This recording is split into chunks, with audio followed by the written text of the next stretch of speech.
बिस्मिल्लाहिर्रहमानिर्रहीम, अस्सलाम वालेकुम, दिस इज सादिया मसूद। नाज़रीन, आज हम अफगानिस्तान के हवाले से बात करेंगे। तालिबान ने ना सिर्फ अफगानिस्तान को फतह किया, आम माफी का ऐलान भी कर दिया। जिंदगी जो है वो बहुत जल्द मामूल पर आ रही है, लेकिन इसके साथ साथ बहुत से खदशात और बहुत से सवालात भी पैदा हो रहे हैं। अमेरिका जब 2001 में अफगानिस्तान में आता है तो पूरी दुनिया को एक दहशतगर्दी की आग में झोंक देता है। क्या उसके मकसद पूरे हो गए? क्या वो आराम से बैठ जाएगा?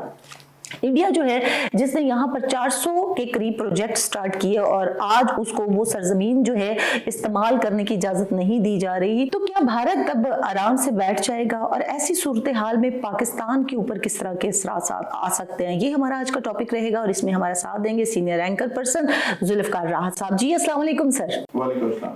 सर, तालिबान ने अफगानिस्तान को तो फतह कर लिया, लेकिन इससे पहले अगर हम थोड़ा सा चले जाएं तो अमेरिका यहाँ पर आता है, कुछ मकासद लेकर आता है, ऐसे नहीं आ जाता। तो क्या ये मकासद उसके पूरे हो गए, और वो क्या मकासद थे?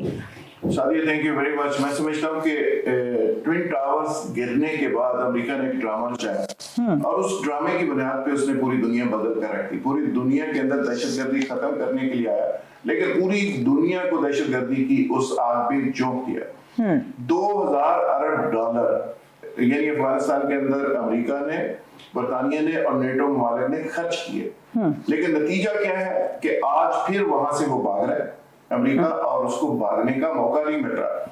उसके स्पाई गिर रहे हैं, उसका सामान वो छोड़ के भाग रहा है। वो अपने साथ जो लोग थे, जो 10-15 हजार अफगानी थे जिन्होंने फ्रंट लाइन का रोल प्ले किया, वो उनके साथ जाना चाह रहे हैं, उनको साथ में जा नहीं पा रहा। यानी आज भी वो इतनी इमरजेंसी में है, वहां से भाग रहा है। तो इसका मतलब ये हुआ कि 2000 अरब डॉलर अमेरिका लगाकर भी अपने मकासद हासिल नहीं कर सका। दुनिया से दहशतगर्दी खत्म करने के लिए निकला था, इस स्लोगन के ऊपर निकला था, लेकिन आज भी अमेरिका अंडर थ्रेट है। आज भी दुनिया अंडर थ्रेट है। उसने दहशतगर्दी खत्म करने की दहशतगर्दी को प्रमोट किया और वो 2000 अरब डॉलर लगा के वो 20 दफा ट्विन टावर बना सकता था नए, जो यहाँ पे आज उसने लगाया और अपना 10-20 हजार फौजी मरवाए, 4000 कंट्रैक्टर मरवाए, इंडियंस बहुत सारे मर गए। और इंडिया की आप देखें कि 320 अरब डॉलर इंडिया ने वहां झोंक दिया सिर्फ पाकिस्तान की दुश्मनी में। वहां डैम्स बनाए, वहां पे उनकी पार्लियामेंट इंडिया ने बना के दी। तो इस सारा कुछ के बावजूद बीओटी सिस्टम पे 400 मंसूबों पे इंडिया काम कर रहा है। इंडिया की इन्वेस्टमेंट भी जीरो हो गई, अमेरिकन की भी इन्वेस्टमेंट जीरो हो गई। और एक बात उसमें खोल के सामने आई सादिया कि आप 50 ममालिक लग जाइए 100, जिस मुल्क के अदारे एक दफा तबाह हो जाते हैं, गिर जाते हैं, डिजास्टर हो जाता है, उसके अदारों को खड़ा नहीं किया जा सकता। ये साबित किया तारीख ने कि 50 ममालिक मिलके 2000 अरब डॉलर लगा के भी ना अफगानिस्तान की फौज खड़ी कर सके, ना पुलिस बना सके, ना सिस्टम बना सके। इसलिए मैं हमेशा कहता हूँ जो पाकिस्तान के इदारों पे भौंकते हैं, बोलते हैं फौज के खिलाफ, उनको नहीं बोलना चाहिए। उनको सबक सीखना चाहिए, इराक से सबक सीखना चाहिए उनको, अफगानिस्तान से, कि जब फौजें तबाह होती हैं, अदारे तबाह होते हैं, तो फिर अदारे खड़े नहीं हो सकते। लिहाजा मैं समझता हूँ कि हमारे लिए एक बहुत बड़ा सबक भी। ठीक है सर, बहुत से वहाँ पर लोग जो हैं अभी सहूलतकार मौजूद हैं। डेफिनेटली जंगें ख़त्म हो जाती हैं, लेकिन अंदर से एक सिस्टम चलाने के लिए लोग मौजूद होते हैं। अगर वो लोग मौजूद हैं तो फिर तखरीब कारी का कितना खदशा है? देखिए, लोग वहाँ पे ही डिस्पर्स हो गए। इंडियंस भी वहाँ पे 15-20 लोग मौजूद थे पिछले दिनों, राह के एजेंट थे। अब पता चला कि वो मिसिंग हो गए, गायब हो गए, जाहिर है किसी ने पकड़ लिया होगा। तो पूरी दुनिया एक तरह से अफगानिस्तान की स्ट्रेटेजी के ऊपर आईएसआई को अप्रिशिएट कर रही है, पाकिस्तान को अप्रिशिएट कर रही है। इंडियंस बुक ला गए हैं, इंडिया के अंदर सफे मातम बिछा हुआ है कि पाकिस्तान की आईएसआई ने तबाही फैल दी, दुनिया की बड़ी बड़ी एजेंसियों को नाकाम कर दिया और पाकिस्तान की स्ट्रेटेजी कामयाब हो गई। तो मैं समझता हूँ कि हमारे यहाँ आज भी कुछ लिबरल्स ऐसे हैं जो उसमें से भी नुक्स निकाल रहे हैं कि हमारी आईएसआई से नुक्स मिल जाए, फौज में नुक्स मिल जाए। तो उनको मेरा ख्याल है इस पर शर्म आनी चाहिए, इसका प्राइड लेना चाहिए। अगर पूरी दुनिया आपको कह रही है कि पाकिस्तान के अदारों ने इतना बड़ा काम किया है, अपने इंटरेस्ट को सेफ गार्ड किया है, जो पाकिस्तान का इंटरेस्ट है और जो बेसिक प्राइम ऑब्जेक्टिव एजेंसीज का होता है, तो पाकिस्तान के अदारों ने अगर अच्छा डिलीवर किया है और एक ऐसी क़यादत अफगानिस्तान के अंदर आ गई है जो अफगानिस्तान के साथ साथ पाकिस्तान का भी ख्याल कर रही है। इन पाकिस्तान के अंदर टेररिज्म अब एक्सपोर्ट नहीं होगा, अब इंडिया को वहां मौका नहीं मिलेगा, अब वहां पे पाकिस्तान के दुश्मन आके नहीं रहा करेंगे। तो ये वहां पे जो नई क़यादत आई उसने ये वाजे कर दिया। और दूसरा ने अमेरिका ने कहा जी कि हमें इनखला के लिए 31 अगस्त से थोड़ा सा आगे टाइम दे दें, हम वहां से सामान नहीं निकाल पा रहे, अपने लोग नहीं निकाल पा रहे। तो उस पर भी तालिबान ने कहा कि आप निकलेंगे तो हम हुकूमत तश्कील देंगे। तो जितनी जल्दी में और जितनी इमरजेंसी में और जितना रैपिडली तालिबान ने वहां पे कब्जा किया, सादिया इस तरह का तो सफर ही नहीं था, अमेरिका ने सोचा ही नहीं था। ना के को पता लगा, ना इंडियस को लगा, ना रा को लगा, रूस भी पिट रहा है, सारे ममालिक अमेरिका पिट रहा है, सीआईए कह रही है। लेकिन सर हुकूमत बनाने में कुछ देर कर रहे हैं, इसकी क्या वजूहत है? मैं वही अर्ज कर रहा हूँ ना कि वो ये कह रहे हैं कि हुकूमत हम उस वक्त बनाएंगे जब यहाँ से अमेरिकन निकल जाएंगे, यहाँ से बरतानवी निकल जाएंगे, नेटो फौज निकल जाएंगी, आखिरी स्पाई भी इधर होगा तो हम हुकूमत ही बनाएंगे, इनको पहले निकाला जाए, क्योंकि ये अंडरस्टैंडिंग ही ये हुई थी। और इस दफा तालिबान बड़ी समझ सोच के साथ गए हैं और बड़े स्क्रिप्ट के साथ गए हैं। इस दफा उनसे कोई गलतियां जिस तरह माजी के अंदर करवाई गई थी और हुई थी वो नहीं कर रहे। वो खवातीन को पढ़ने दे रहे हैं, उनके लिए अदारे बनाने की बात कर रहे हैं, डॉक्टर्स खवातीन को कह रहे हैं कि अस्पतालों में जाएं, नर्सों को कह रहे हैं जाएं, हम प्रोटेक्ट करेंगे, मीडिया हाउसेस को कह रहे हैं हम आपको प्रोटेक्ट करेंगे, वहां कहीं किसी चौक में कोड़े नहीं मारे जा रहे, मुखालफिन को उन्होंने माफ कर दिया। तो ये वो चीजें हैं जो माजी के अंदर नहीं थी। तो आज के तालिबान भी बड़े मेच्योर तरीके से एक्ट कर रहे हैं। सर ये देखने में तो यही आ रहा, जो खदशात हमें थे उसके बिल्कुल बरअक्स उनके नताइज निकल रहे हैं। लेकिन ये तालिबान पहले तालिबान से डिफरेंट हैं, डिफरेंट रहेंगे, ये हम किस तरह से कह सकते हैं? मेरा ख्याल है डिफरेंट रहेंगे। इन्होंने भी हालात से बहुत कुछ सीखा है।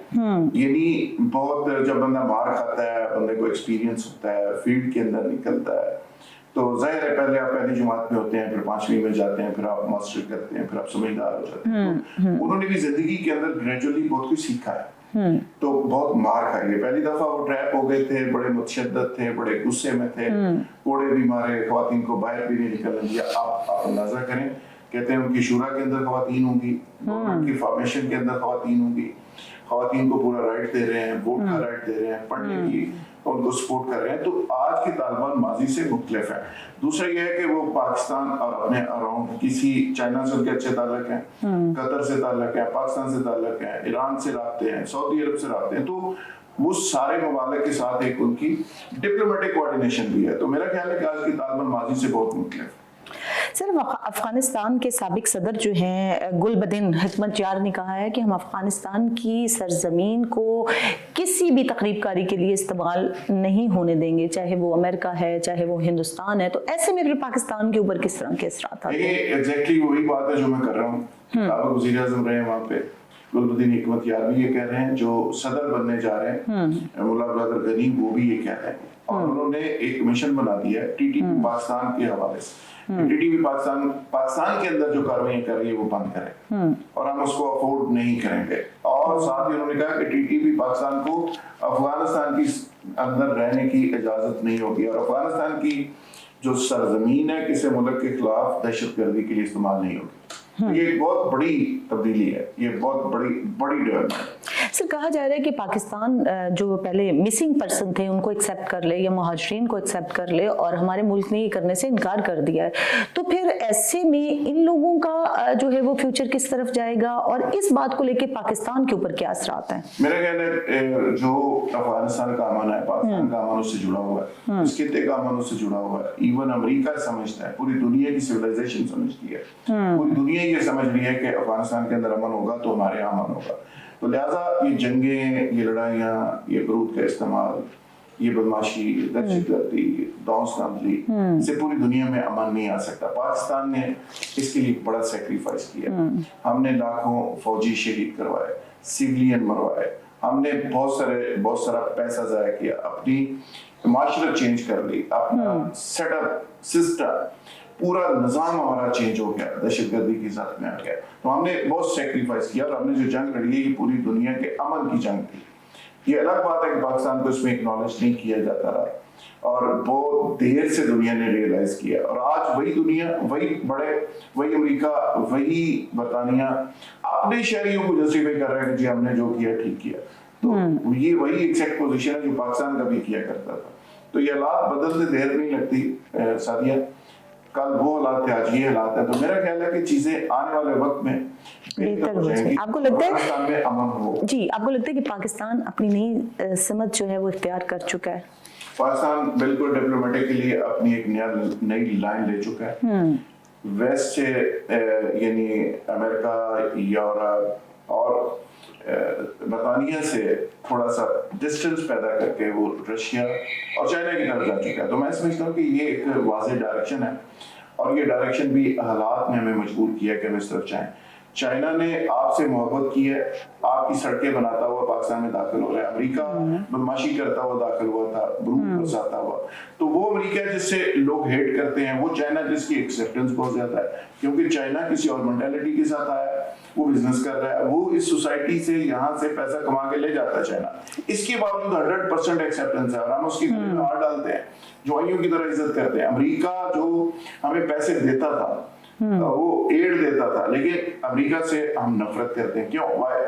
اس لیے کہ اس کی مینٹیلٹی اور ہے، چائنا کی مینٹیلٹی اور ہے. چائنا بزنس کر رہا ہے، وہ بدماشی کر رہا ہے. ٹھیک. تو یہ ایک واضح فرق ہے. واضح فرق ہے. اچھا، پوری دنیا کی نظریں اس وقت سی پیک پر آ گئی ہیں، کیونکہ یہ اس وقت سب سے زیادہ جو ہے وہ بڑا پروجیکٹ ہے. تو اس پر اب کتنے خطرات منڈلا رہے ہیں جبکہ امریکہ کے ساتھ سچویشن اس طرح کی ہو گئی ہے؟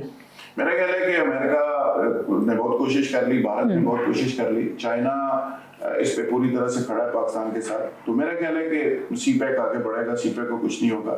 یہ جو افغانستان میں امن ہونے جا رہا ہے، یہ بیسیکلی سی پیک کو ہی پروٹیکٹ کرنے کی ایک ایفرٹ ہے. پاکستان کر رہا ہے، رشیا کر رہا ہے، اور چائنا کر رہا ہے. اور افغانستان کا جو روٹ ہے، یہ بھی اس کے لیے ممد و معاون ثابت ہوگا. اور رشیا کے ساتھ ساتھ چائنا بھی آج افغان طالبان کے ساتھ کھڑا ہوئی، افغان طالبان کے ساتھ کھڑا ہے. جی بہت شکریہ سر پروگرام کا حصہ بننے کے لیے. جناب، اس کے ساتھ ہی پروگرام کا وقت ختم ہوا جاتا ہے. آج کے پروگرام کے لیے اتنا ہی. کل نئے ٹاپک کے ساتھ آپ کی خدمت میں حاضر ہوں گے. اپنا خیال رکھیے گا. اللہ حافظ.